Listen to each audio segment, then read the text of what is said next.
Hello, World History. This is day 31. This is 31B, and we are in the Roman Empire. We are talking classical Rome. It is pretty exciting. So to kind of look at this timeline, we can't read the individual details on it, but I just kind of wanted to show you a visual of while ancient Egypt is having its experiences, Assyria, Babylon, and Persia are having their experiences, while Israel's having their experiences, while ancient Greece is having their experiences, and then the Roman Empire. So I want you to keep this in mind, because in class what we've done is we've studied Mesopotamia first with Assyria, Babylon, and Persia, and then we studied a bit of Israel. We studied ancient Egypt. We studied India, which isn't on this timeline, and we studied Greece and the Roman Empire. I want you to know that the ones to begin the earliest are the Mesopotamian and the Egyptian. And then Israel's on the stage pretty soon after that, from the early Abraham, the father of the Jewish nation, who comes from the earliest city-state in Mesopotamia, which is Sumeria. So he's on the stage pretty early there, and he goes to Egypt, etc. Greece comes on the stage later, and then Rome comes on the stage still later. But these are happening simultaneously. Egypt's still doing its thing when the Roman Empire is rising.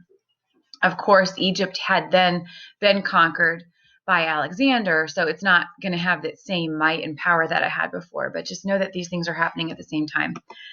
All right? So what is this picture? Some of you have been here. I saw a student's photograph of this architecture today, actually, that she took when she was on an 8th grade class trip. I myself have also been to this ruin, and it's really quite amazingly intact considering how long ago that it was built, between 70 and 80 AD, 70 years after Jesus was born. So what is this building called? Perhaps you've seen or heard about Gladiator. This is the Roman Colosseum. So this was built to observe sporting matches, to observe chariot races. You could go around and around, to reenact naval victories that Rome had. They would fill the bottom with water and bring on ships and kind of do a play about the naval victory. But also terrible things happened in this Colosseum of Rome. There were Christian people, your age, my age, men, women, younger, that just because they were accused of following Jesus, Christos, they were sentenced to die for the entertainment of Nero, and Nero kind of used the Christians as a scapegoat for his poor choices. He would punish them to try to distract people for the things that he had done that were bad for Rome. And they suffered in front of all these people. And it's tragic to me on a lot of levels, that they were murdered, that they suffered, that they were martyred, that they could no longer witness to Jesus on this earth. All those things are tragedies. A very large tragedy to me is that so many people watched and didn't do anything to help them. So when I was visiting the Colosseum, I remember that they had, ironically, a cross in the place where the emperor would sit, which is really ironic, because when the Colosseum was built, Rome was anything but Christian.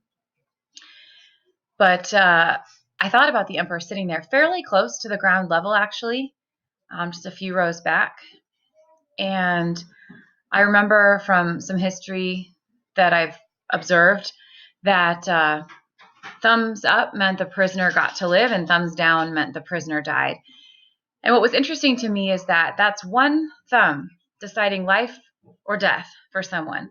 And then I thought, but every person, all of the Roman people who came there to watch, because it was made to be a spectator society. Thousands upon thousands of people could fit there. And